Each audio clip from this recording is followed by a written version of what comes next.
네, 제가 오늘 어떻게 우리 방문하신 분들을 환영할까, 또 이 예배를 어떻게 하나님께 예쁘게 드릴까 하다가 제가 빨간 가운을 입기로 했습니다. 하나님께도 예뻐 보일 것 같고 우리 오신 분들을 환영하는 그러한 분위기일 것 같아서 이렇게 입었는데 괜찮죠? 네. 매주 입지는 않을게요. 매주 입으면 또 뭐라고 합니다. 뭐라고 하는 사람들이 좀 있어가지고 우리 교회가 아니라 밖에서 좀 그래요. 네, 오늘 추수감사절입니다. 1년 중 우리가 감사절로 2번 지키는데 7월 첫 주일에 맥추감사절, 그리고 11월 첫 주일에는 추수감사절로 우리가 지킵니다. 이 추수감사절의 실제적인 유래는 미국의 청교도들이 신앙의 자유를 찾아서 지금 그 매사추세츠주에 있는 플리모스라고 하는 그곳에 도착을 합니다. 그때가 1620년인데요. 메이플라워라고 하는 배를 타고 102명이 출발해서 1620년에 그곳에 도착합니다. 바로 지금보다 좀 더 늦은 11월 말에 도착하게 되는데 이 매사추세츠주가 굉장히 춥습니다. 제가 추위를 싫어하기 때문에 처음 미국에 갔다가 좀 따뜻한 곳으로 갔으면 했는데 점점 추운 데로 가서 마지막에 이 매사추세츠주에서 보냈는데요. 제가 목회했던 그 미국인 교회에서 한 40분쯤 떨어진 곳이 바로 이 플리모스라고 하는 곳입니다. 그래서 한국에서 방문을 오시면 꼭 이곳을 가고 싶어 하셔요. 그래서 이 배가 있는 그 플리모스에 가서 또 처음 청교도들이 와서 정착하면서 지냈던 그곳에 우리 그 민속촌과 같이 그렇게 정착촌이 있는데 그것도 보고 아주 많이 갔기 때문에 제 안방처럼 드나들었던 곳입니다. 그래서 이 추수감사절이 되면 그분들의 이야기가 떠오릅니다. 102명이 배를 타고 왔지만 1621년 1년을 지낸 살아남은 사람이 반은 조금 더 됩니다. 46명이 그 사이에 질병과 또 먹지 못하는 것으로 죽었습니다. 근데 농사법을 몰랐습니다. 이 지역으로 와서 청교도들이. 근데 그 다음에 봄이 되면서 인디언들이 와서 가르쳐 줍니다. 옥수수를 주로 재배했는데요. 요즘처럼 뭐 그렇게 큰 농장이 아니고 일일이 손으로 이렇게 옥수수 씨앗을 심는데 아주 좋은 방법을 가르쳐 줬습니다. 그것은 인디언들은 옥수수를 심을 때 나무로 딱 이렇게 쿡쿡 찍어요. 그리고 그곳에 생선 한 마리를 이렇게 넣어요. 그리고 위에 흙을 덮고 거기에 씨앗을 넣습니다. 그런 방법으로 이 옥수수를 재배하는 법도 가르쳐 주고 또 낚시하는 법도 가르쳐 주고 하면서 이 청교도들이 그 다음 해에는 가을이 되어서 곡식을 거둘 때에 그 다음 해까지 견딜 만큼 겨우 살아남을 정도의 곡식을 얻게 됩니다. 그때 이 브래드포드라고 하는 지도자가 우리에게 이렇게 살아남을 수 있는 곡식을 주시고 또 인디언들의 도움을 받아서 우리가 이렇게 살게 되었는데 감사 축제를 엽시다. 그래서 감사 축제를 열고 인디언들을 초대해서 그들과 함께 즐거운 그런 파티를 여러 날 지냅니다. 이것이 기원이 됩니다. 물론 처음부터 추수감사절, Thanksgiving Day 이렇게 정한 것은 아니지만 이렇게 감사의 이 날이 시작이 되어서 링컨 대통령 때에 국경일로 정해지고 지금은 아주 큰 그러한 최대의 절기 가운데 하나입니다.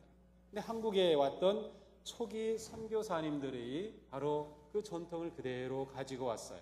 1885년 4월 5일에 아펜젤러 또 언더우드 선교사님이 제물포항에 도착했어요. 그리고 그들이 한국에 와서 복음을 전하고 또 그리스도인들이 생기고 교회가 세워지면서 1887년 11월 27일에 한국 사람들을 모아서 처음 추수감사 예배를 드립니다. 그러니까 처음부터 한국의 교회는 이 추수감사절과 함께 시작이 된 셈입니다. 그래서 우리는 지금도 이 추수감사절 이렇게 지키는데요. 지금은 농경사회가 아니라서 이게 추수감사절이 무슨 의미가 있을까? 나는 농사도 안 짓고 뭐 회사 다니고 사업하고 하는데 라고 하는 생각을 가질지 모르겠어요. 근데 성경을 보면 구약에 이스라엘 사람들은 1년에 3번 절기를 꼭 지켜야 했습니다. 첫 번째는 유월절을 지켜야 했고요. 유월절은 이스라엘 백성들이 이집트의 노예로 있다가 해방된 것을 감사하는 절기입니다. 두 번째로는 우리가 맥추절로 지키는 칠칠절이 있습니다. 칠칠절을 보통 오순절이라고 하는데 그때는 첫 열매를 거둘 때입니다. 그래서 초실절이라고도 하죠. 이 초실절이 바로 우리가 지키는 맥추감사절입니다. 그다음 세 번째 절기가 초막절이 있습니다. 수장절이라고도 하는데 이것은 이스라엘 백성들이 광야 생활을 40년 합니다.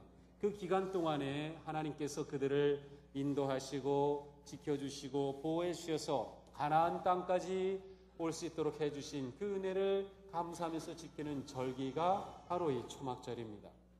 그 초막절은 또한 지금 우리처럼 가을거지와 함께 시간이 맞물려 있기 때문에 결국 이 초막절이 우리의 추수감사절의 성경적인 기원이라고도 할 수 있습니다. 직접적 시작은 아니지만 성경에 이 감사절의 기원이 이렇게 나와 있습니다. 놀라운 것은 이 세 절기가 모두 감사가 초점입니다. 하나님께서 자유를 주심을, 하나님께서 첫 열매 주심을, 또 하나님께서 인도하시고 보호해 주심을 감사하는, 그러므로 오늘 우리가 지키는 이 추수감사절은 내가 지금까지 1년 살아온 하나님의 은혜와 하나님의 돌보심과 인도하심을, 또한 내가 삶 가운데 거두는 그러한 열매에 대한 감사와 기쁨을 드리는 그런 복된 절기가 추수감사절입니다. 추수감사절을 맞으면서 우리는 감사라고 하는 단어를 많이 생각합니다. 어떤가요? 우리는 굉장히 감사를 잘 표현하나요? 감사할 줄 아나요? 감사가 넘쳐나나요? 한번 우리의 삶을 한번 이렇게 돌이켜보세요. 내 언어에서, 내 삶에서 이 감사가 잘 표현이 되는가? 사도 바울은 데살로니가전서 5장에서 항상 기뻐하고 감사하고 기도하라고 말씀하죠. 범사에 감사하라. 모든 일에 감사하라. 그리스도인은 누구인가? 그리스도인은 감사하는 사람들입니다. 그러한 점에서 우리는 달라야 합니다. 우리의 삶에 감사가 있을 때 그것이 예수 믿는 사람의 아주 중요한 표시가 되는 겁니다. 감사하는 겁니다. 자, 그런데 모든 일에 감사하라고 했어요. 감사하십시오라고 하면 내가 뭐 때문에 감사하지? 내게 무슨 좋은 일이 있지? 감사할 일이 뭐지? 이렇게 생각을 하죠. 그런데 모든 일이랍니다. 모든 일. 그렇다면 우리에게 일어나는 좋지 않은 일, 힘든 일, 아픈 일, 그것까지도 감사해야 할까요?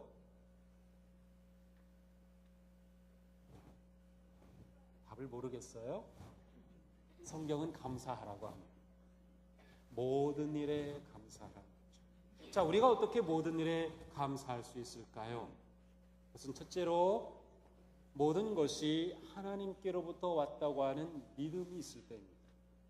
모든 것이 하나님께로부터 왔다. 하나님이 주신 선물이다. 하나님의 은혜다라고 하는 믿음입니다.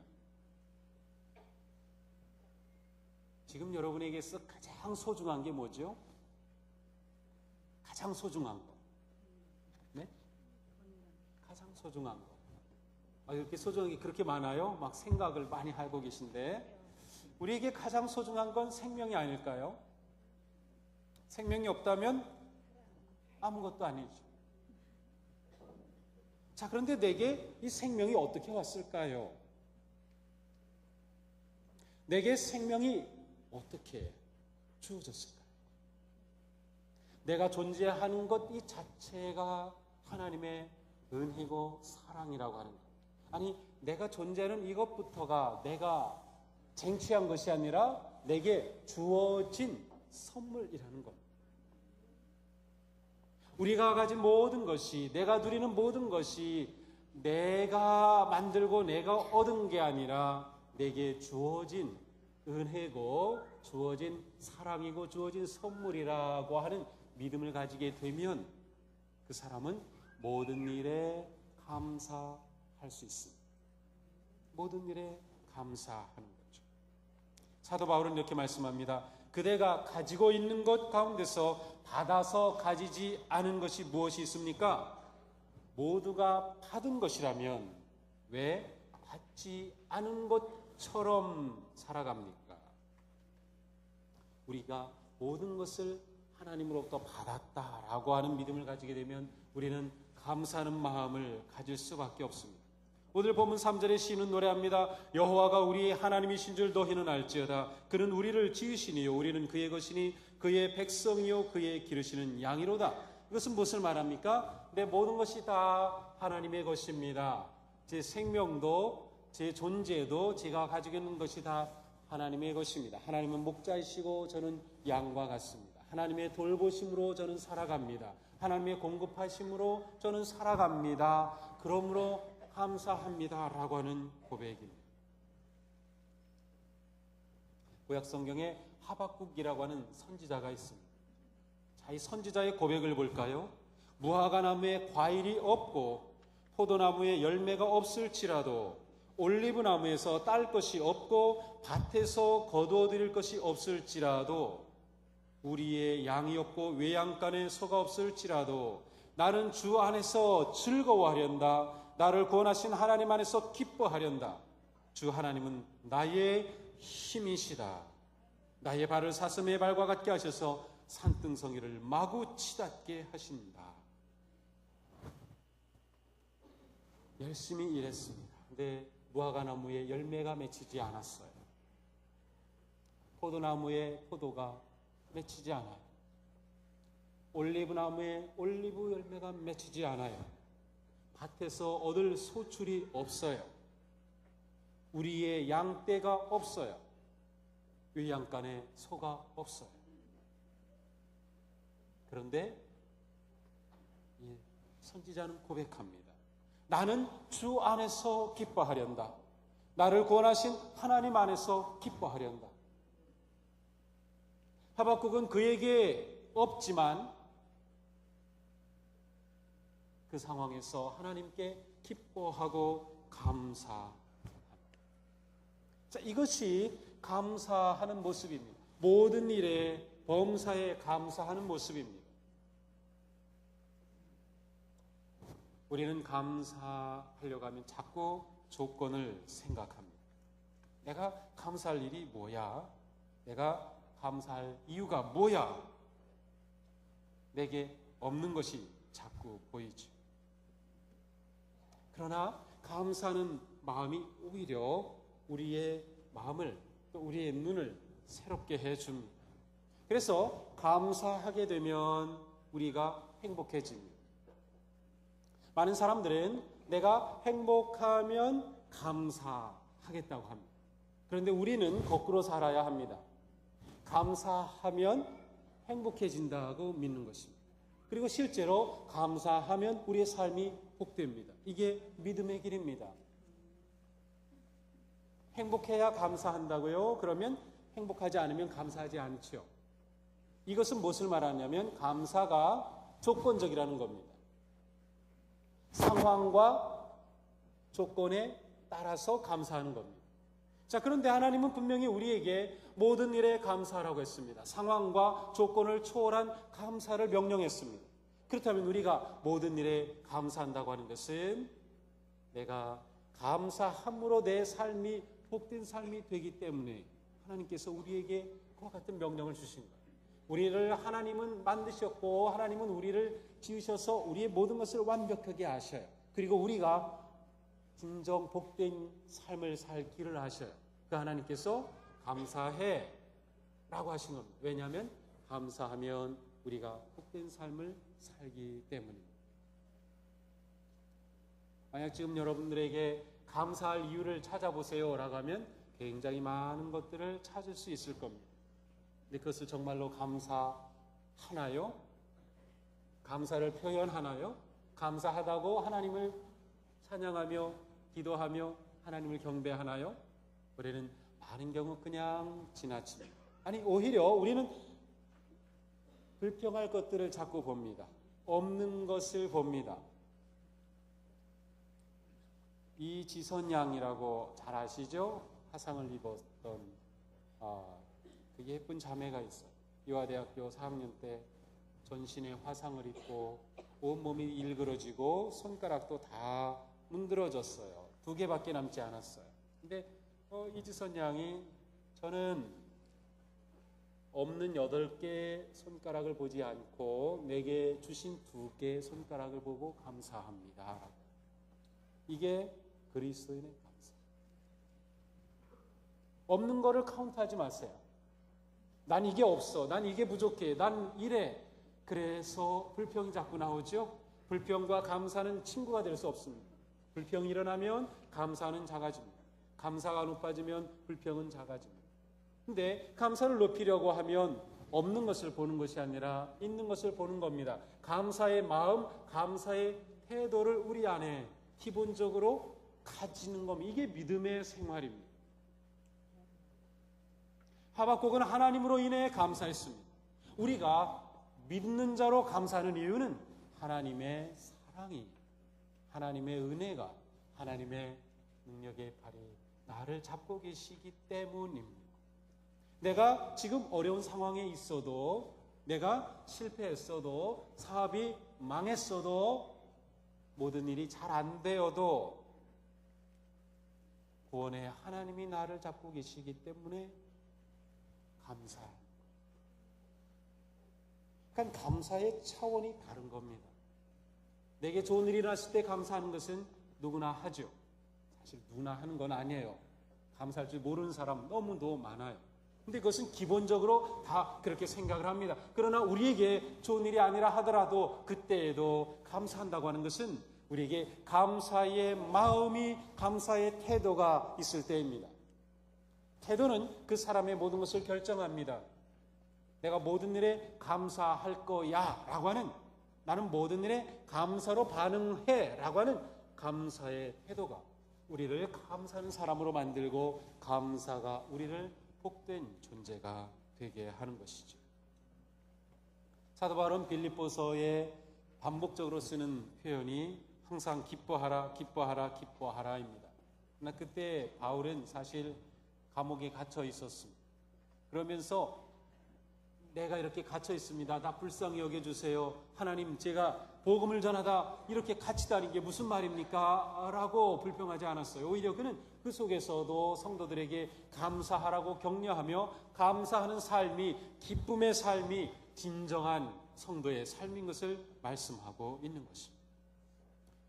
데일 로빈스라고 하는 박사가 많은 사람들을 대상으로 연구하면서 이와 같은 결론을 내린 게 있습니다.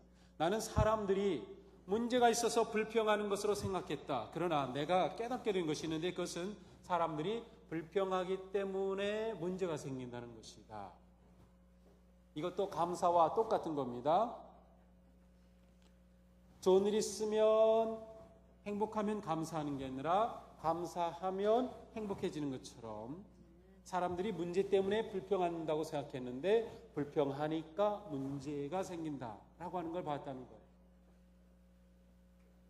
그러니까 우리의 삶이 어떠한 태도를 가지고 어떠한 방향으로 나가느냐 하는 것이 모든 것을 결정하는 것입니다. 사도 바울은 빌립보서 2장 14절에서 말씀하죠. 무슨 일이든지 불평과 시비로 하지 마십시오.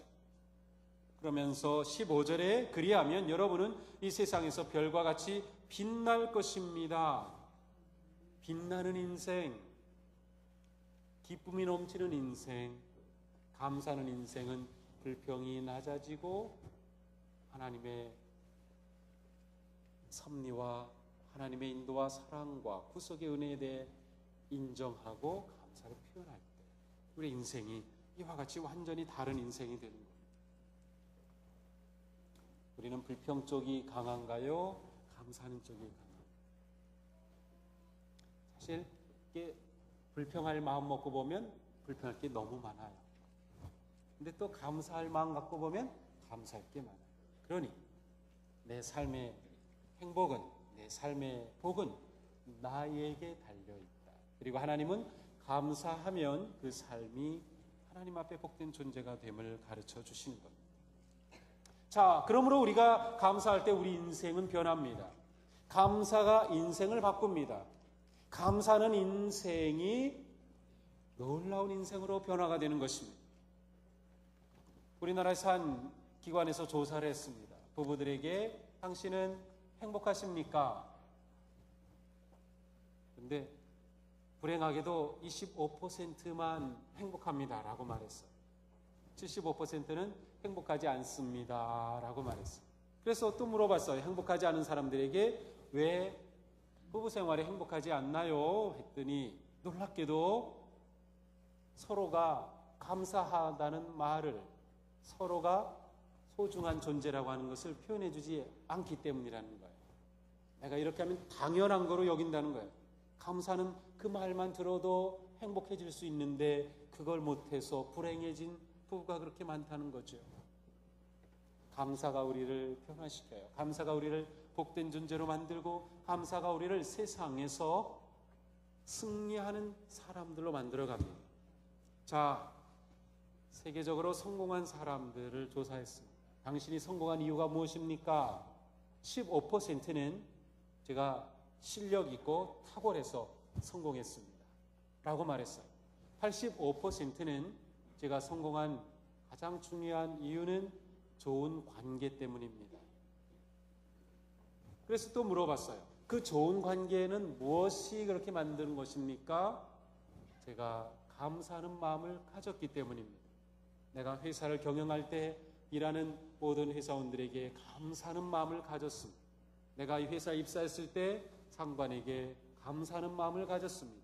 회사를 만들어서 나에게 직장을 제공해 준 것이 감사했습니다. 감사한 사람이 성공했어요. 감사가 인생을 바꿨어요. 거꾸로 조사도 했습니다. 실패한 사람들에게 당신은 왜 실패했습니까? 5%는 내가 실력이 없어서 실패한 겁니다. 95%는 관계에 실패했습니다. 왜 관계에 실패했습니까? 감사하는 마음을 잃어버렸습니다. 오늘 우리의 인생이 감사로 바뀔 수 있습니다. 감사하면 내 인생이 달라집니다. 내가 불평하고 불만족스럽고 행복하지 않고 그냥 피하고만 싶던 그 삶의 자리가 감사하는 마음을 가지게 되면 달라집니다. 너무 소중하게 여겨지고 소중하게 느껴지고 믿던 사람도 소중한 사람으로 달라집니다. 감사가 우리 인생을 바꾸는 것이죠. 로마서 1장 8절, 고린도전서 1장 4절, 에베소서 1장 16절, 빌립보서 1장 3절, 골로새서 1장 3절 공통점이 있습니다. 이것은 전부 사도 바울이 쓴 편지인데 편지의 첫 부분입니다. 나는 여러분들로 인해 하나님께 감사합니다. 이것이 바울이 항상 사용하던 표현이었습니다. 나는 여러분들로 인해 하나님께 감사합니다. 이 시간 우리의 마음이 감사함으로 넘쳐나기를 축복합니다. 내 옆에 있는 그 사람이 감사하고, 내 가족이 감사하고, 내 자녀가 감사하고, 우리 성도들이 감사하고, 모든 것이 감사하게 느껴지는 겁니다. 그 마음이 생겨야 됩니다. 한번 연습해보죠. 우리 옆에 계신 분들에게 옆에 앉아주셔서 감사합니다 해보세요.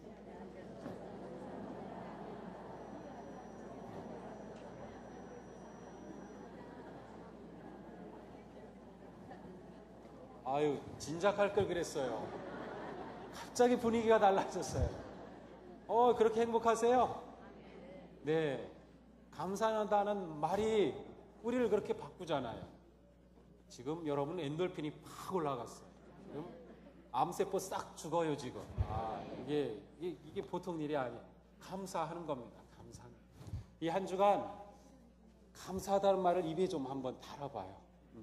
그래서 내가 뭘 감사해? 하는 생각이 딱 들을 때 아니야, 나는 감사해. 감사할 게 있어. 감사해. 한번 감사하는 말. 그래서 저한테 좀 그런 게 오면 좋겠어요. 믿지 않은 남편이 동숙의 담임 목사 전화번호 좀 알려달라고 했어요.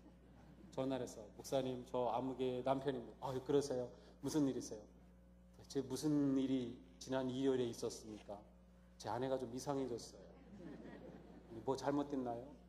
아니, 다 감사하대요. 감사하대요. 다 감사하대요. 내가 막 술 먹고 늦게 들어와서 막 그래도 나보고 감사하대요. 이게 미친 건가요? 그런 전화 받으면 제가 좋겠어요. 감사합니다. 우리 입에 좀 이렇게 이번 한 주 동안 좀 이빨림 좀 합시다 우리. 네, 감사합니다. 분명히 달라질 겁니다. 우리 마음이 달라지고 우리 삶이 분명히 달라질 것 같습니다. 에베소 5장 19절 이하의 사도 바울은 말씀합니다. 시와 찬미와 신령한 노래로 서로 화답하며 여러분의 가슴으로 주님께 노래하며 찬송하십시오. 모든 일에 언제나 예수 그리스도의 이름으로 하나님 아버지께 감사를 드리십시오. 그렇습니다. 오늘 우리가 추수감사절을 지키면서 무엇보다 우리의 마음이 하나님을 향한 감사의 마음으로 나아가기를 축복합니다. 하나님께 우리의 감사가 고백될 때 하나님께서 우리를 얼마나 예뻐해 주실까요? 우리를 기뻐하시면서 우리에게 놀라운 하늘의 은혜와 평강을 부어 주실 줄로 믿습니다. 다니엘은 늘 하듯이 매일 3번 하나님을 향해 기도하며 감사하였습니다. 그것이 그의 승리하는 삶의 비결이었습니다. 우리도 매일 하나님께 감사하고 기회가 되는 대로 감사하고 찬송으로 감사하고 기도로 감사하고 춤추어 감사하며 하나님께 감사의 삶을 살아갈 때 감사로 우리 인생은 놀랍게 바뀔 줄로 믿습니다. 감사하는 마음, 이것이 하나님을 향한 우리의 가장 아름다운 마음입니다. 감사하는 찬양, 이것이야말로 하나님을 향한 우리의 가장 향기로운 찬양인 것입니다. 제가 몇 가지 질문을 쭉 해왔어요. 한번 스스로 답해 보시기 바랍니다. 여러분의 입에서는 불평이 더 많이 나옵니까? 감사가 더 많이 나옵니까? 여러분은 부정적인 것을 더 잘 봅니까? 긍정적인 것을 더 잘 봅니까? 여러분은 지금 누리고 있는 것에 감사하는 쪽입니까? 아니면 없는 것 때문에 불평하는 쪽입니까?